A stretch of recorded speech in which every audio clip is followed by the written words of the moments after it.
केंद्रीय जांच agency ED की मुश्किलें एक बार फिर बढ़ने वाली हैं क्योंकि सुप्रीम कोर्ट एक बार फिर पुनर्विचार याचिका पर सुनवाई करने के लिए तैयार है और अब तारीख आ चुकी है कि 7 मई को मामले में सुनवाई होगी, जिसमें ईडी को कई ज्यादा शक्तियां दी गई थी। लेकिन उसके बाद तमाम याचिकाएं सुप्रीम कोर्ट में लगाई गई और यह पुनर्विचार करने के लिए याचिका लगाई गई कि ईडी को जो शक्तियां प्रदान की गई हैं, जो पावर दी गई है सुप्रीम कोर्ट की तरफ से, उस पर सुप्रीम कोर्ट को एक बार फिर विचार करना चाहिए क्योंकि ईडी पर लगातार इस तरह के आरोप लगते रहते हैं कि वो केंद्र सरकार की कठपुतली के तौर पर काम करती है, विपक्ष की आवाज को दबाने के लिए काम करती है, विपक्ष के खिलाफ काम करती है, मनी लॉन्ड्रिंग जैसे तमाम मामलों में सिर्फ एक्शन के तौर पर गिरफ्तारियां हो जाती हैं और उसके बाद वो मामले लंबित रहते हैं। यही नहीं, जब संसद में भी ये मामला उठा तो सरकार की तरफ से इस पर जो जवाब दिया गया उसने भी ईडी पर लगे आरोपों को और गहरा दिया था। तो इस पर और चर्चा करेंगे कि कैसे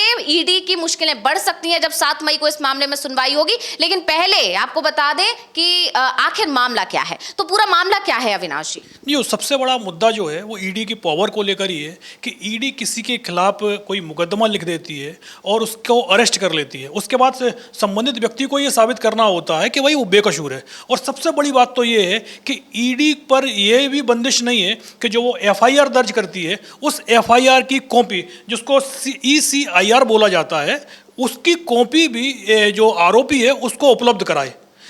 इसी मामले को लेकर जब सुप्रीम कोर्ट में पहले याचिकाएं दायर की गई थी तो जुलाई 2022 में सुप्रीम कोर्ट ने यह बोला था कि जो मनी लॉन्ड्रिंग का अपराध है ये साधारण अपराध नहीं है, ये देश के खिलाफ बहुत बड़ा, और सुप्रीम कोर्ट ने इसको अपराध माना था और ये कहा था कि जो ईडी की तरफ से मनी लॉन्ड्रिंग केस को लेकर जो एफआईआर दर्ज होती है उस एफआईआर की कॉपी को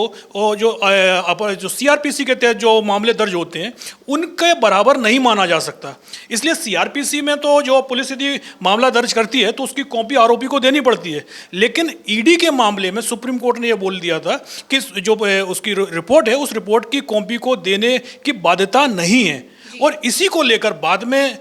कोर्ट के पास दोबारा से पुनर्विचार याचिकाएं दायर की गई कि भाई इससे तो कई तरीके की परेशानियां खड़ी हो गई हैं, और उसके बाद ही सुप्रीम कोर्ट ने इस पर एक तरीके से पुनर्विचार करने का याचिका को स्वीकार कर लिया था। और बाद में जब 6 मार्च को ये ईडी की जो याचिका है ये जब सुप्रीम कोर्ट के सामने पहुंची तो जो जस्टिस सूर्यकांत थे तो उन्होंने देखा कि भाई याचिका गलत लिस्टेड हो गई है, क्योंकि जो याचिका 3 जजों की बेंच के पास में जानी थी वो याचिका 2 जजों की बेंच के पास में चली गई और इसके चलते 6 मार्च को इस पर सुनवाई नहीं हो पाई थी। लेकिन अब 7 मई को सुनवाई हो रही है और 3 जजों की बेंच में ही ये सुनवाई हो रही है। जी बिल्कुल, आखिरी बार जब इस मामले में सुनवाई हुई थी तो ये साफ कहा गया था कि या तो अप्रैल के आखिरी हफ्ते तक या फिर मई के पहले हफ्ते में इस मामले में सुनवाई करनी ही है। और इस मामले को लेकर सुप्रीम कोर्ट अपने वादे के मुताबिक अब 7 मई को सुनवाई करने जा रहा है, जिसके लिए एक नई बेंच का गठन भी कर दिया गया है। आपको बता दें कि इस नई बेंच में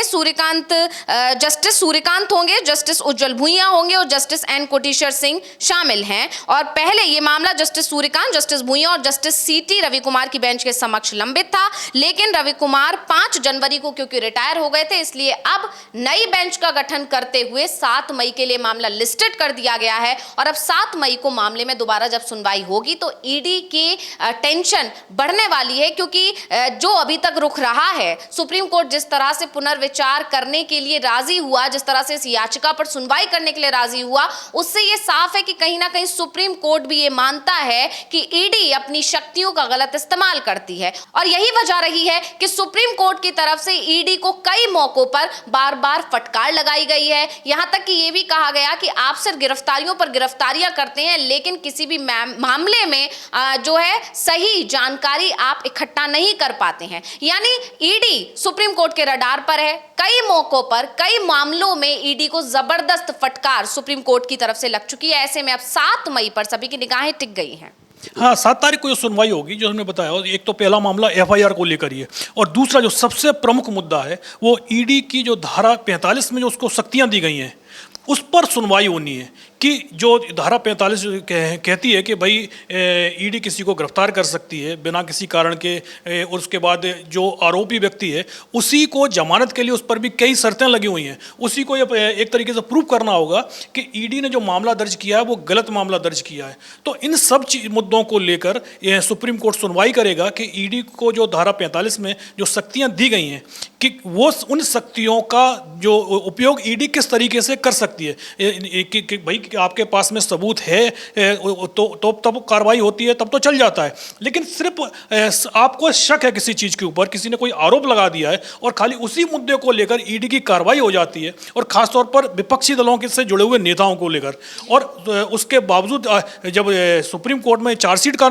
पेश करने का मामला आता है तो हम देखते हैं कि चार्जशीट के बाद पूरक पर एक के बाद दूसरी पूरक चार्जशीट पेश की जाती है, और सिर्फ कोशिश यही होती है कि किसी भी तरीके से संबंधित व्यक्ति को जमानत ना मिल पाए। जमानत को लेकर बहुत सख्त नियम है ईडी की, जो मनी लॉन्ड्रिंग केस को लेकर है, इसको लेकर भी सुप्रीम कोर्ट सुनवाई करेगा कि भाई इसमें मामले में जमानत के जो नियम है उनमें क्या कुछ राहत दी जा सकती है। तो साफ है, अगर धारा 45 को लेकर सुप्रीम कोर्ट का कोई डिसीजन आता है तो मान के चलिएगा यदि ईडी के खिलाफ चला गया तो ईडी जिस तरीके से अभी कार्रवाई कर रही है उन कार्रवाइयों पर रोक लग जाएगी। जी बिल्कुल, और इसको लेकर लगातार सवाल उठते रहे हैं, और जैसे कि हमने बताया संसद में भी ये मामला कई बार उठा है। ये आरोप लगते रहे हैं कि ईडी सिर्फ केंद्र सरकार के इशारों पर काम करती है, केंद्र सरकार अपनी शक्तियों का गलत इस्तेमाल करते हुए ईडी का जो है दुरुपयोग कर रही है। विपक्ष के खिलाफ ईडी का इस्तेमाल किया जाता है, सरकार गिराने के लिए, विपक्ष की आवाज को दबाने के लिए ईडी का इस्तेमाल किया जाता है। वहीं ईडी को लेकर जब वित्त राज्य मंत्री से सवाल पूछा गया संसद के अंदर तो उन्होंने राज्यसभा में एक जवाब दिया। उन्होंने बताया कि ईडी जांच केवल विश्वसनीय साक्ष्यों और सामग्री के आधार पर करती है। ईडी की सभी कार्रवाई जुडिशियल रिव्यू के लिए हमेशा खुली रहती है। पिछले 10 साल में ईडी ने 193 नेताओं पर केस दर्ज किए, जिनमें केवल 2 साबित हो सके। सांसदों, विधायकों सहित नेताओं पर ईडी के दर्ज मामलों में दोष साबित होने की दर बेहद कम है। ये जवाब सरकार द्वारा ही संसद में दिया गया था सवाल पूछने पर। वहीं यह भी बताया गया था कि जिन 2 मामलों में आरोप साबित हुए उनमें एक 2016-17 में और दूसरा 2019-20 में पूरा हुआ, यानी पिछले 5 साल में ईडी की जांच में किसी भी नेता को दोषी नहीं ठहराया गया। नवंबर 2023 में तृणमूल विधायक पार्थ चटर्जी की जमानत अर्जी पर सुनवाई के दौरान कहा कि ईडी की आरोप साबित करने की दर खराब है, किसी को अनिश्चित काल तक विचाराधीन बंदी नहीं रख सकते। इसी तरह अगस्त 2024 में एक मामले की सुनवाई के दौरान कहा गया था कि 10 सालों में ईडी ने 5000 केस दर्ज किए, इनमें से सिर्फ 40 में आरोप सिद्ध हुए। इसी तरह दिसंबर 2024 में एक और मामला सामने आया जिसमें सरकार ने संसद में बताया था कि ईडी ने 1 जनवरी 2019 से 31 अक्टूबर 2024 के बीच 911 शिकायतें दर्ज की और 654 का ट्रायल हुआ, 42 में दोष सिद्ध हुआ। यानी जो दर है वो बहुत कम दिखाई देती है, और उसी दर के चलते विपक्ष के जो आरोप हैं वो कहीं ना कहीं सही साबित होते दिखते हैं कि ईडी का सिर्फ दुरुपयोग किया जा रहा है। सिर्फ विपक्ष की आवाज को डराने के लिए, विरोधियों को चुप करने के लिए ईडी को आगे करती है सरकार, सरकारें गिराने के लिए ईडी को आगे करती है। और इसी मामले में अब सुप्रीम कोर्ट में एक बार फिर सुनवाई होने जा रही है 7 मई को। 7 मई को देखना होगा कि सुप्रीम कोर्ट इस मामले में आगे क्या टिप्पणी करता है, क्या फैसला लेता है। इसीलिए अब 7 मई को सभी की निगाहें सुप्रीम कोर्ट पर टिकी हुई हैं। बहुत बहुत धन्यवाद अविनाश जी तमाम जानकारी देने के लिए, और इसी के साथ मुझे यानी अंशिता को दीजिए इजाजत। नमस्कार।